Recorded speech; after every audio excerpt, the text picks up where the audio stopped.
Bismillahirrahmanirrahim. Assalamualaikum warahmatullahi wabarakatuh. Waalaikumsalam.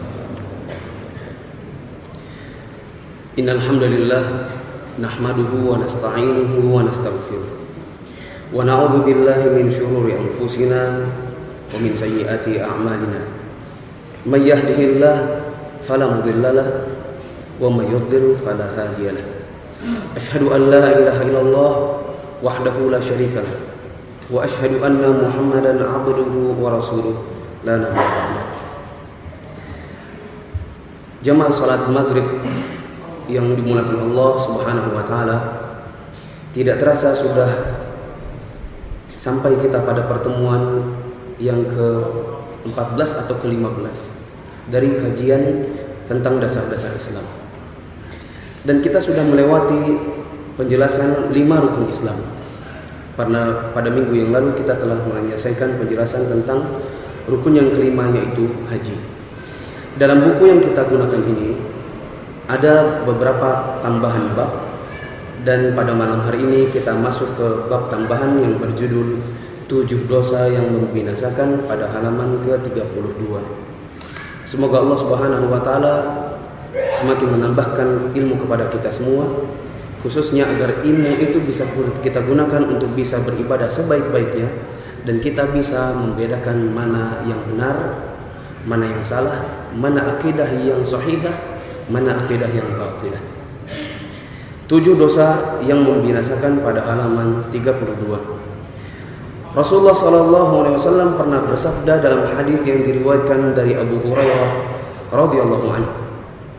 Rasulullah SAW mengatakan, ijtanibu as-sab'al mubiqat. Qalu, para sahabat bertanya, ya Rasulullah, wa ma hum?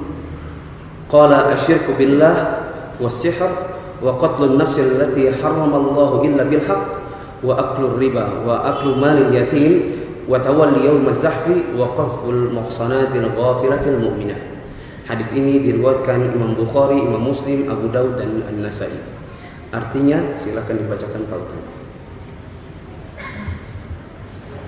Dari Abu Hurairah radhiyallahu anhu bahwa Rasulullah sallallahu alaihi wasallam bersabda, jauhilah oleh kalian 7 perkara yang membinasakan. Sahabat bertanya, apa saja hal yang membinasakan itu? Rasulullah menjawab, yang pertama adalah syirik terhadap Allah, sihir, menghilangkan nyawa tanpa alasan yang hak, memakan harta anak yatim, memakan riba, lari dari medan perang, dan menuduh zina wanita yang menjaga kehormatannya namun lalai. Rasulullah mengatakan, jauhilah oleh kalian 7 perkara dosa besar yang membinasakan. Lalu para sahabat bertanya, ya Rasulullah, apa saja 7 dosa besar yang membinasakan itu? Maka beliau mengatakan, syirik kepada Allah, berbuat sihir, menghilangkan nyawa atau membunuh tanpa alasan yang dibenarkan di dalam Islam, memakan harta anak yatim, makan riba, lari dari perang, lari dari medan perang di saat kaum muslimin dan orang kafir berperang, menuduh zina terhadap wanita yang baik-baik, yang mukminah, yang menjaga kehormatannya. Sekarang apa saja penjelasan dari 7 dosa besar yang membinasakan ini? Silakan dibacakan. Yang pertama adalah syirik terhadap Allah. Syirik akbar adalah dosa yang tidak diampuni oleh Allah selamanya. Allah Azza wa Jalla berfirman, sesungguhnya Allah tidak akan mengampuni dosa syirik, dan Dia mengampuni segala dosa yang selain dari syirik itu.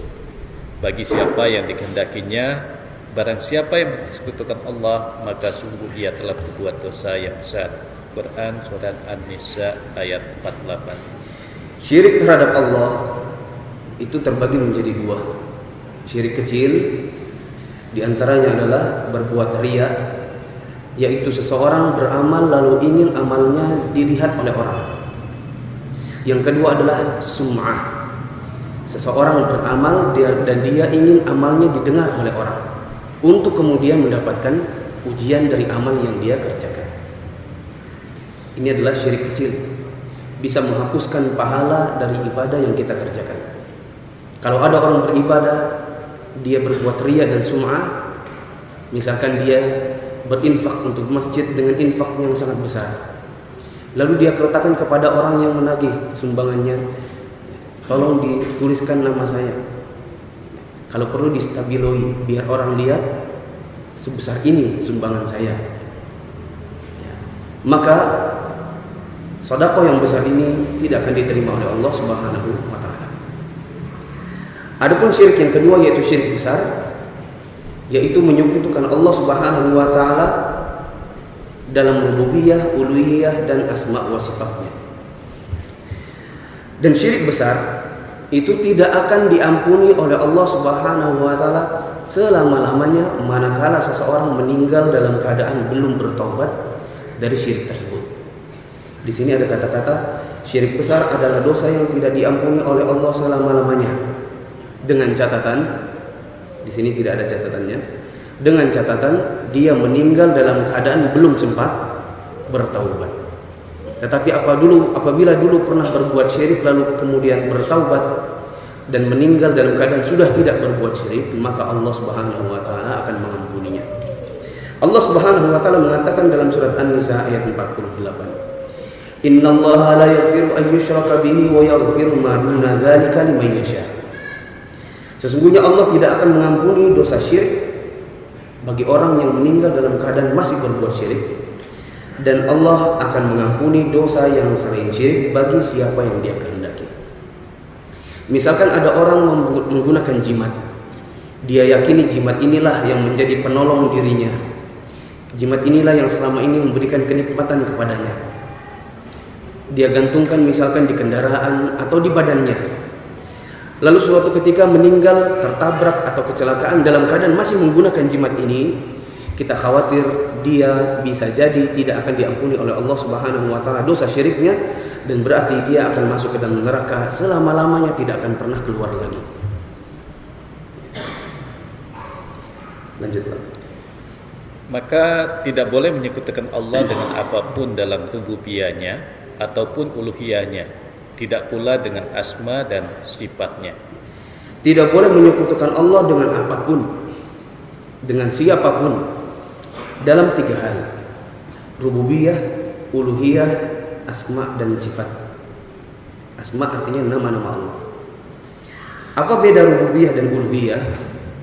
Bedanya secara ringkas untuk mudah dipahami adalah rububiyah itu adalah segala sesuatu yang Allah kerjakan kepada kita. Uluhiyah segala sesuatu yang kita kerjakan kepada Allah. Saya ulangi, untuk lebih memudahkan pemahaman tentang rububiyah dan uluhiyah adalah dalam masalah rububiyah berarti segala sesuatu yang Allah kerjakan kepada kita dan kepada hamba-hambanya. Adapun uluhiyah adalah segala sesuatu yang hambanya lakukan kepada siapa? Allah. Kepada Allah. Contoh, dalam rububiyah segala sesuatu yang Allah kerjakan kepada hambanya, menghidupkan, mematikan, memberi rezeki, menurunkan hujan dan lain sebagainya, itu semua adalah rububiyah Allah, dan tidak boleh menyekutukan Allah dalam masalah rububiyah ini. Berarti ketika kita mentauhidkan Allah, tidak berbuat syirik dalam masalah rububiyah, konsekuensinya adalah tidak boleh meyakini ada yang selain Allah yang bisa menghidupkan dan bisa mematikan. Tidak boleh meyakini ada yang selain Allah yang mampu memberi rezeki. Tidak boleh meyakini ada yang selain Allah yang mampu menurunkan hujan.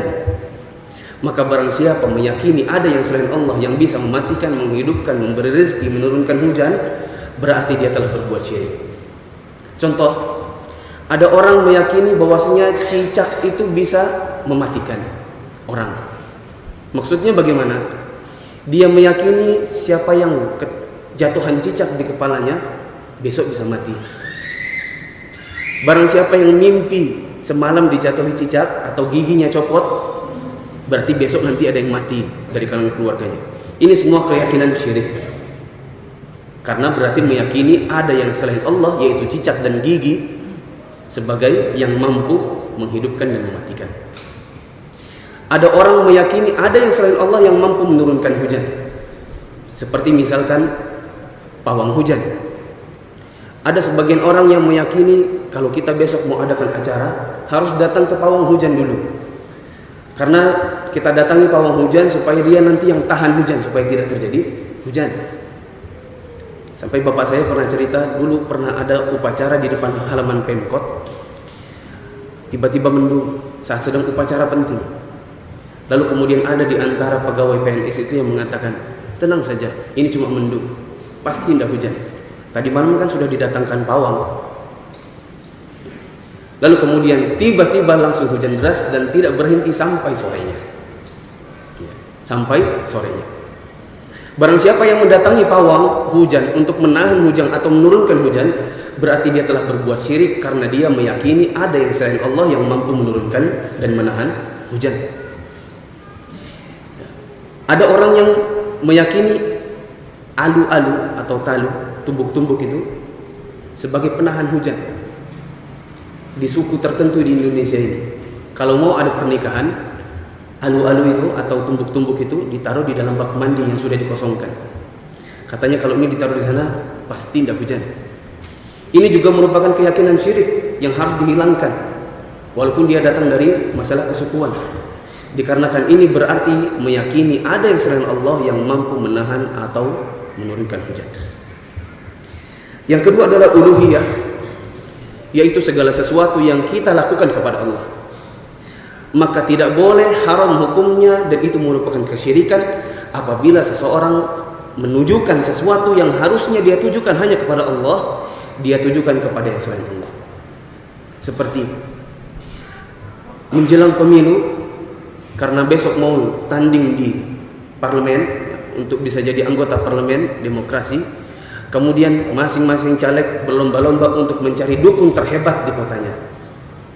Datang ke sana untuk minta jimat, minta doa-doa tertentu, yang doa-doa itu walaupun berbahasa Arab, mereka ambil dari bahasa Arab yang dibolak-balik huruf-hurufnya dalam rangka untuk bisa memenangkan pemilu. Atau datang ke laut tertentu atau sungai tertentu atau goa tertentu, jebur di sana, jebur itu apa? Berendam di sana, masuk ke goa di sana, lalu meyakini nanti kalau ada sesembahan yang sudah dibawakan, kembang tujuh rupa, darah ayam, darah anjing, ditaruh di sana, dihanyutkan di sana, lalu kemudian bisa memenangkan pemilu. Ini semua adalah perbuatan syirik yang harus dijauhi, yang tidak boleh dilakukan oleh seorang yang mengaku dirinya beragama Islam. Ketika ingin naik jabatan atau ingin supaya pangkatnya dinaikkan atau dia mendapatkan gaji yang lebih tinggi atau rezeki yang lebih, datang ke dukun tertentu untuk minta sesuatu, minta supaya dukun ini membantu dia untuk menunaikan hajat-hajatnya itu. Ini semua adalah perbuatan syirik, dikarenakan ini sama dengan mengakui bahwasanya ada manusia, yaitu dukun, yang mampu mengerjakan sesuatu yang Allah saja yang mampu mengerjakannya, yaitu memberikan rezeki, menaikkan derajat, menurunkan derajat. Bahkan Rasulullah SAW mengatakan, man atakahinan aw arrafan wa sa'alahu an syai' lam tuqbal salatuhu arba'ina lailah. Barang siapa yang datang ke dukun atau peramal, dan termasuk di dalamnya membuka majalah yang ada zodiak di dalamnya, lalu membacanya, lalu mencari sesuatu di situ yang sesuai dengan tanggal lahirnya, bintangnya ini dan itu. Ini juga termasuk di dalamnya. Lalu kemudian mencari sesuatu di situ atau bertanya kepada dukun tersebut, maka tidak akan diampuni, tidak akan diterima salatnya selama 40 hari 40 malam. Rasulullah SAW mengatakan, man atakahina an arrafan wa sa'alahu an syai' wa saddaqa bima yaqul lam faqad kafara bima unzila ala Muhammadin sallallahu alaihi wasallam. Barang siapa datang ke dukun, datang kepada peramal, lalu bertanya kepadanya dan membenarkan apa yang dia ucapkan. Misalkan dukunnya mengatakan, hanyutkanlah darah ayam dan darah anjing di sungai A, atau siramkan di pohon B, atau taruh di kuburan C. Dia mengerjakan apa yang diperintah oleh si dukun, maka dia dianggap murtad, karena Rasulullah SAW mengatakan, faqad kafara bima unzila ala Muhammadin sallallahu alaihi wasallam. Dia sesungguhnya telah dianggap kufur kepada Al-Quran yang diturunkan kepada Rasulullah SAW. berarti konsekuensinya adalah murtad. Berarti dia harus memperbaharui lagi Islamnya, dianggap masuk lagi Islamnya, dan amal-amalnya yang telah lalu dianggap tidak ada. Karena Allah Subhanahu wa taala mengatakan la in asyrakta la yahbatanna 'amaluk. Kalau kamu berbuat syirik, maka seluruh amal-amal ibadahmu akan terhapus. Haba'an manthur, seperti debu yang diterbangkan. Kemudian meyakini atau mengesahkan Allah dalam asma dan sifatnya. Dalam asma dan nama Allah dan sifat-sifat Allah. Dan meyakini bahwasanya tidak ada yang memiliki sifat yang sesempurna yang dimiliki oleh Allah Subhanahu wa taala. Dan tidak menggunakan nama-nama tertentu yang hanya untuk Allah Subhanahu wa taala. Walaupun ada sebagian nama Allah yang boleh dipakai oleh manusia atau boleh dipakai oleh manusia, tetapi disandingkan dulu dengan kata abdun. Maka tidak boleh ada manusia dinamakan nama Allah. Ada orang dinamakan nama Allah atau ilah. Ini haram, hukumnya namanya harus diganti. Ada orang dinamakan misalnya Rob, dan Rob itu artinya Tuhan. Ini juga tidak diperbolehkan. Atau dinamakan namanya Robbuna atau Robbi. Ya, Robbi pakai B-nya double. Kalau Robbi nanti beda lagi ya. Robbi, Tuhanku. Berarti dia adalah berarti dia menggunakan nama yang tidak boleh untuk manusia digunakan oleh dirinya. Dan perlu diketahui termasuk yang tidak diperbolehkan adalah Rahman, kecuali kalau ditambahkan di depannya dengan Abd, sehingga menjadi Abdurrahman. Lanjut Pak. Allah lah yang menciptakan alam semesta ini, pemberi rezeki dan pengaturnya. Tidak ada sesuatu pun yang membantunya dalam pengadaan dan penciptaan alam. Tiada pula yang mengatur alam dan menentukan perkara-perkaranya selain Dia. Sebagaimana pula tidak boleh menyekutukannya dalam ibadah kepada Allah dalam bentuk apapun. Maka tidak ada yang disembah selainnya, tidak ada pula yang dimintai pertolongan yang merupakan hak Allah kecuali padanya. Dengan demikian, meminta pertolongan kepada orang yang telah mati adalah syirik, baik mereka itu nabi, wali, ataupun raja-raja. Barang siapa yang meminta syafaat dan pertolongan dari mayat atau raja atau rasul atau wali, berarti telah berbuat syirik. Allah berfirman, ingatlah, hanya kepunyaan Allah lah agama yang bersih dari syirik. Dan orang-orang yang mengambil pelindung selain Allah berkata, kami tidak menyembah mereka melainkan supaya mereka mendekatkan kami kepada Allah dengan sedekat-dekatnya. Sesungguhnya Allah akan memutuskan di antara mereka tentang apa yang mereka berselisih padanya. Sesungguhnya Allah tidak menunjuki orang-orang yang pendusta dan sangat ingkar. Quran Surat Az-Zumar ayat 3. Berarti konsekuensi dari mentauhidkan Allah dan tidak berbuat syirik adalah tidak meminta tolong, tidak meminta rezeki, tidak meminta sesuatu kepada yang selain Allah.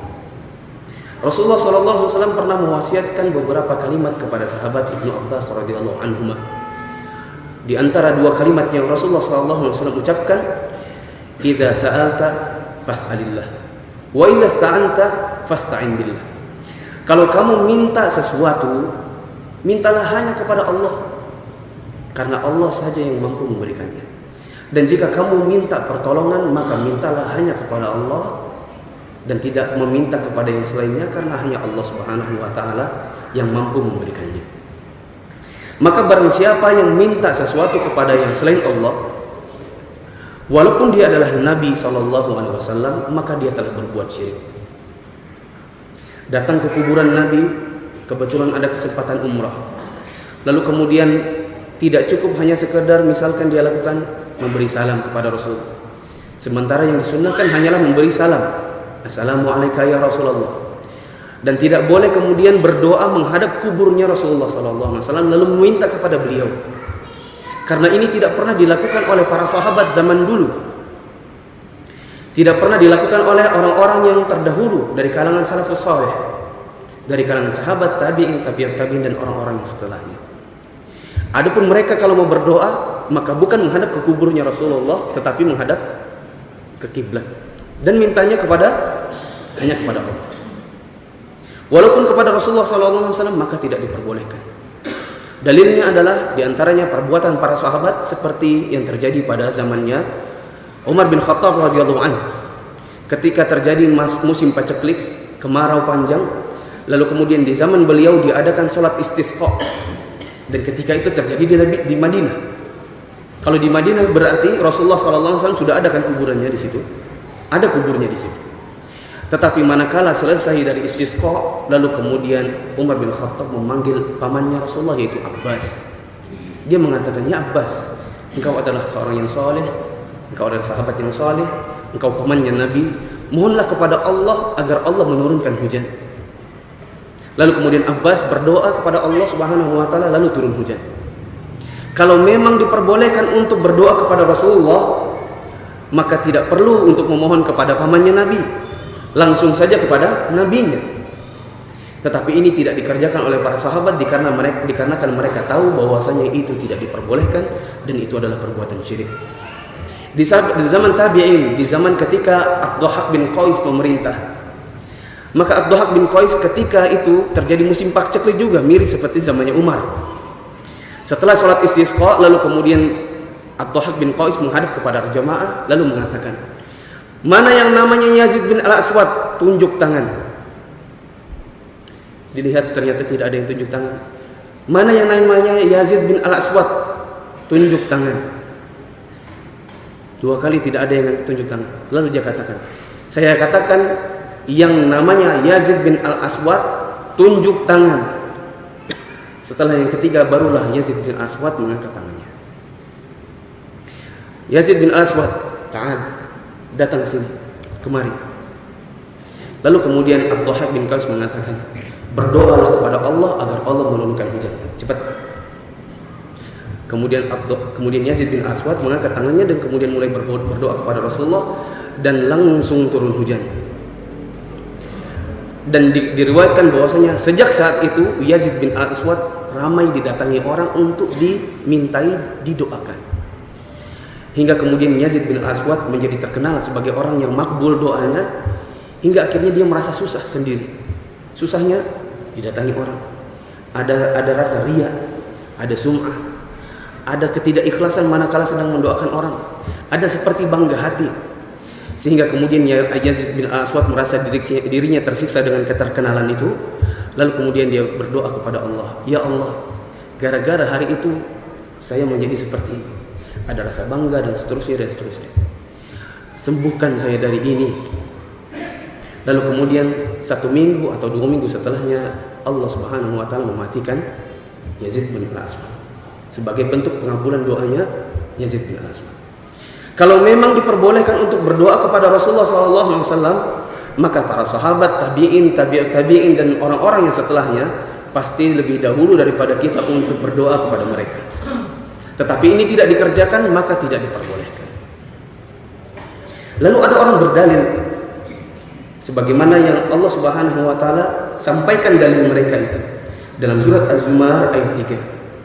Mereka mengatakan, "Kami ini datang kepada kubur-kubur itu, kuburnya para wali dan seterusnya itu, ma na'buduhum illa liyuqarribuna ila Allahi zulfa." Kami datang ke situ bukan untuk menyembah mereka. Kami datang ke situ dalam rangka mereka kan orang soleh. Kalau kami kan orang penuh dosa. Kalau kami minta langsung kepada Allah, pasti Allah tidak akan kabulkan. Makanya kami datang ke kubur-kubur orang-orang ini karena mereka nanti yang akan sampaikan doa kami kepada Allah. Maka kita katakan, apa yang Anda katakan itu tidak lain dan tidak bukan adalah persis yang dikatakan oleh orang-orang Arab jahiliyah di zaman Rasulullah SAW. Di mana mereka mengatakan, kami tidak menyembah patung Lata kok, kami tidak menyembah Uzza kok. Kami itu menjadikan mereka patung, kami taruh di dekat Ka'bah karena kami tahu kami ini penuh dosa. Sedangkan Lata dan Uzza itu orang soleh.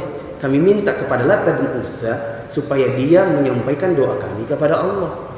Maka kita katakan yang dilakukan oleh kaum musyrikin kepada Lata dan Uzza itu sama dengan yang dilakukan oleh kaum musyrikin sekarang, di mana mereka datang ke kubur-kubur orang yang soleh, yang mereka anggap soleh, untuk bisa menyampaikan apa yang mereka mau kepada Allah. Ini seperti orang mau minta sesuatu kepada wali kota lalu minta lewat asistennya dulu. Allah Subhanahu wa taala tidak mengizinkan ini. Buktinya Allah mengingkarinya dalam surat Az-Zumar, di mana Allah Subhanahu wa taala mengatakan, ingatlah hanya kepunyaan Allah lah agama yang bersih.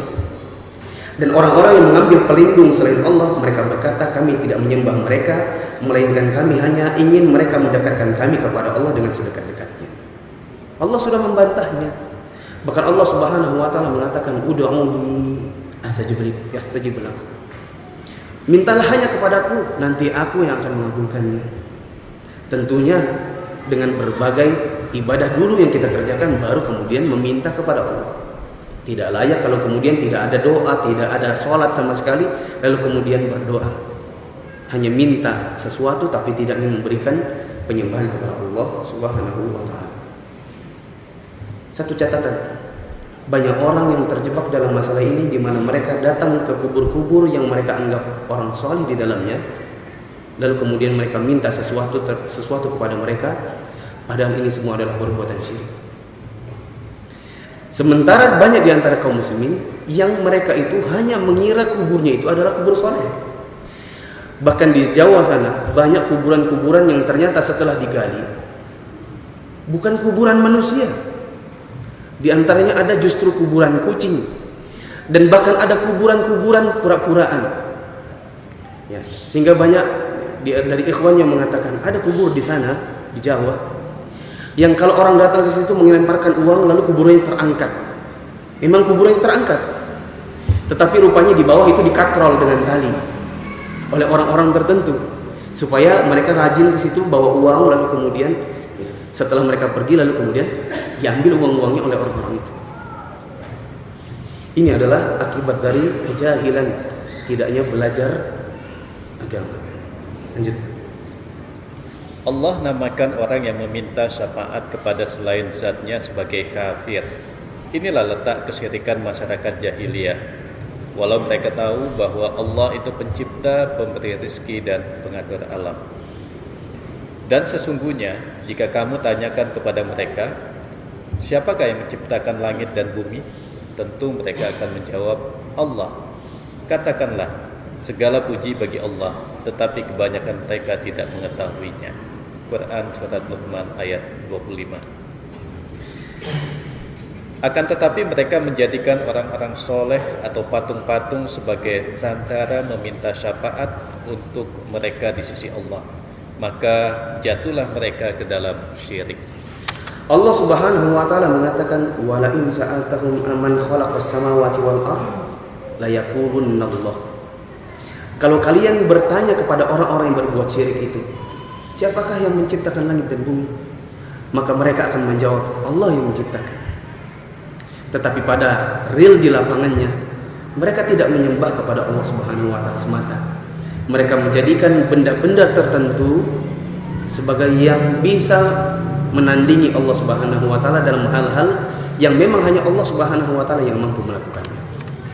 Maka di antara mereka ada yang ke kubur-kubur tertentu, ke gua-gua tertentu, laut tertentu, pada malam tertentu, datang dengan patung tertentu, dengan kembang tertentu dan seterusnya, yang kemudian mereka tujukan itu semua kepada yang selain Allah Subhanahu wa taala, maka mereka telah berbuat syirik. Di antaranya ketika sudah menjelang panen, maka mereka membawa kepala-kepala kerbau yang sudah disembelih. Mereka tanam di pantai, mereka tanam di sawah-sawah mereka, atau mereka hanyutkan di laut-laut tertentu, atau dihanyutkan di sungai-sungai tertentu supaya panennya berhasil. Ini berarti meyakini ada yang selain Allah yang mampu menjamin keberhasilan panen. Mereka kadang-kadang pun bersyukur setelah panen dengan hal-hal yang juga syirik juga. Seperti kepala kerbau itu lagi ditanam di sawah mereka lagi dengan keyakinan dengan menanam ini nanti tahun depan akan panen lagi. Ini semua adalah perbuatan syirik.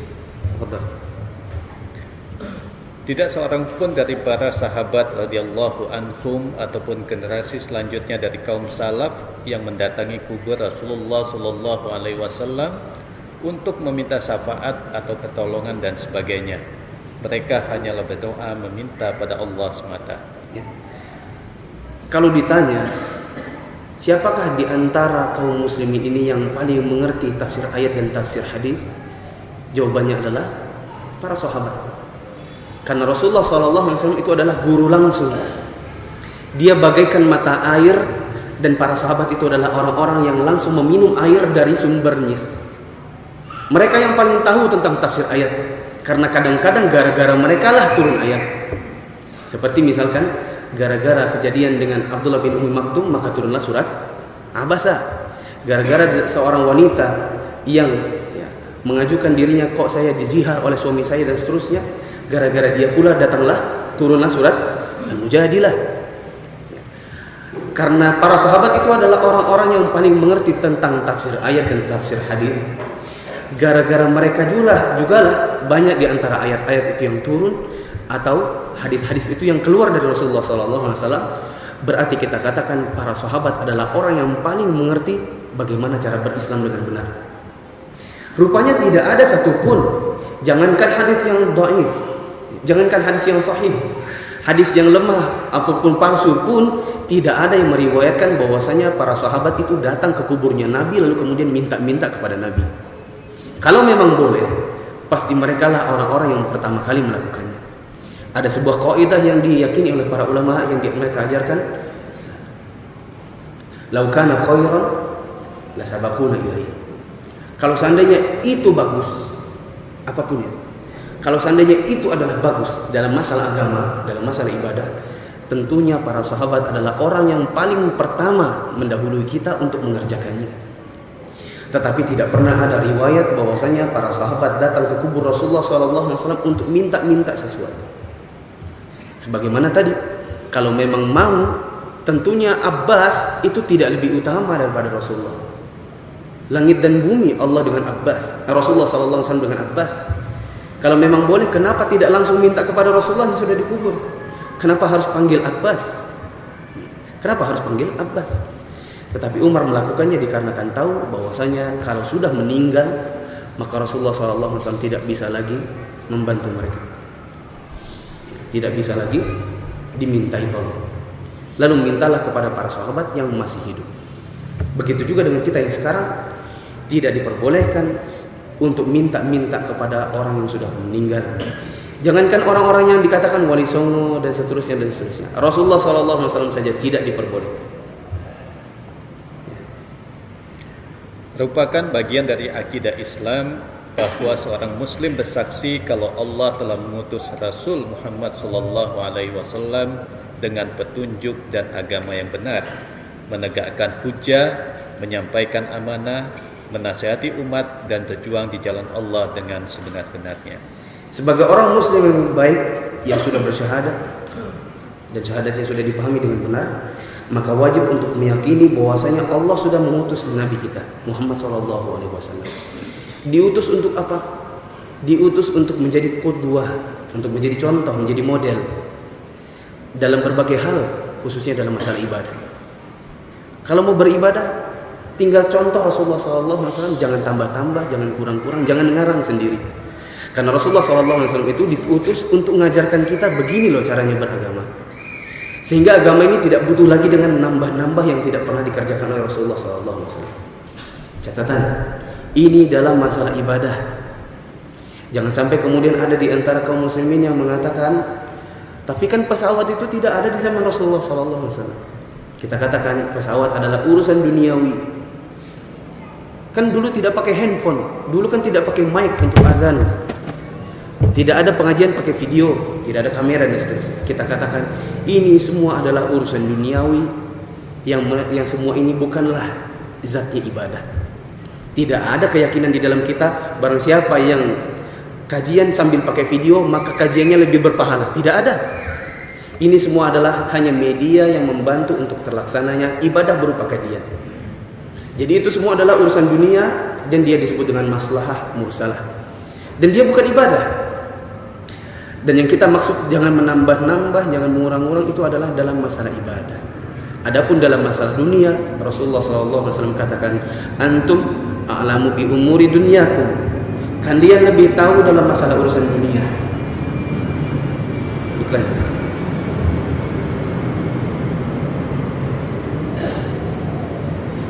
kalian lebih tahu dalam masalah urusan dunia. Adapun dalam masalah ibadah, ittabi'u wa la taqtadi'u faqad kufitum.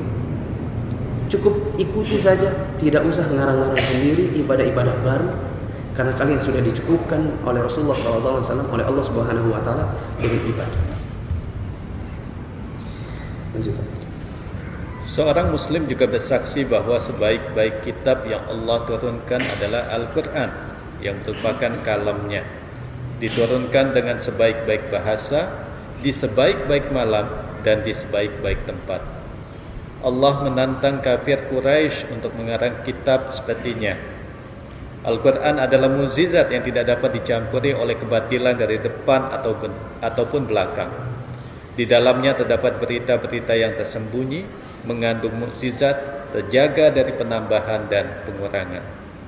Seorang muslim juga harus meyakini bahwasanya sebaik-baik kitab yang Allah turunkan adalah Al-Quran, yang di dalamnya terkandung kalam-kalam Allah. Dia merupakan kalam Allah dan bukan makhluk. Diturunkan dengan sebaik-baik bahasa, yaitu bahasa Arab, yang orang-orang yang mempelajarinya insya Allah terbukti orang-orang yang pintar. Di sebaik-baik malam, yaitu malam apa? Malam Qadar. Dan di sebaik-baik tempat. Dan Allah menantang orang-orang kafir Quraisy untuk mengarang kitab yang semacamnya. Ditantang oleh Allah Subhanahu wa taala, salinglah tolong menolong kalian antara manusia dan jin, dan bikin satu ayat saja. Tidak ada yang mampu. Jangankan bikin satu Al-Quran, bikin satu ayat saja, tidak ada yang mampu. Dan kita harus meyakini bahwasanya Al-Quran adalah mukjizat yang tidak dicampuri oleh kebatilan dari depan dan belakang. Periksalah yang sudah bisa bahasa Arab, periksalah tashkil Al-Quran dari ujung ke ujung, dari ayat pertama hingga ayat yang terakhir. Semuanya tidak ada kecacatan. Dan yakinilah bahwasanya di dalamnya terdapat berita-berita yang tersembunyi, yaitu berita-berita ghaib, dan mengandung mukjizat dan penting untuk dicamkan, terjaga dari penambahan dan pengurangan. Maka para ulama dari zaman dahulu, dari kalangan para sahabat dan seterusnya, mereka bersepakat, tidak ada satupun yang tidak bersepakat. Barang siapa meyakini Al-Quran yang kita pegang sekarang ini kurang, maka dia orang kafir. Barang siapa meyakini Al-Quran yang kita pegang sekarang ini, yang kita baca sekarang ini, yang ada di hadapan kita sebagai Al-Quran yang kurang, maka dia adalah orang kafir.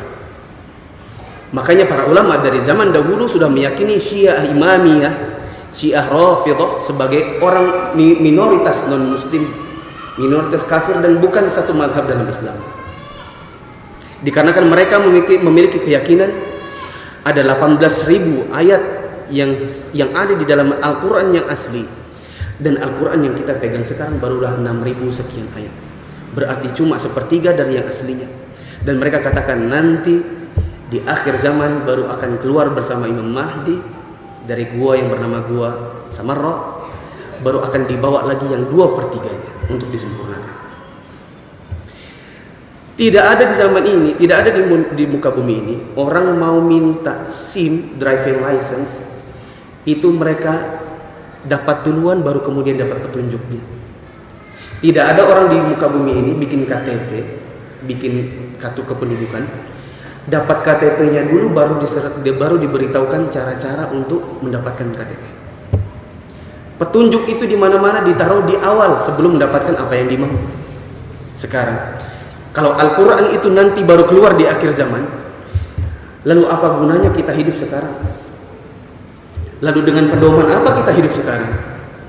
Kita cuma dapat 1/3 dari petunjuknya, sedangkan 2/3-nya nanti baru akan datang di akhir zaman, sementara kita sudah meninggal duluan, kita sudah sesat duluan. Ini adalah sesuatu akidah yang tidak bisa sama dengan akal sehat. Kok ada petunjuk itu keluarnya nanti di akhir zaman, sementara orang-orangnya sudah hidup duluan. Petunjuk hidup harusnya datang dari awal. Maka barang siapa yang meyakini bahwasanya Al-Quran yang kita pegang sekarang adalah Al-Quran yang masih kurang, Al-Quran yang masih nanti akan datang lagi sisanya, berarti dia adalah minoritas kafir dan bukan satu mazhab dari kalangan orang muslim. Dan ini banyak di antara kaum muslimin yang tertipu. Mereka mengira bahwasanya Syiah Imamiyah, Syiah Rafidhah itu adalah satu mazhab dari 6 mazhab. Syafi'i, Maliki, Hanafi, Hambali, Zahiri, dan ada satu mazhab tambahan lagi yang bernama Syiah Imamiyah, Syiah Rafidhah. Tidak ada yang seperti ini. Sudah waktunya azan dan kita cukupkan dulu pertemuan pada hari ini. Berarti kita sampai pada keyakinan tentang Al-Quran dan kita akan lanjutkan lagi pada pertemuan yang akan datang. Untuk tanya jawab bisa dilaksanakan setelah kita melaksanakan sholat Isya. Wassalamualaikum warahmatullahi wabarakatuh.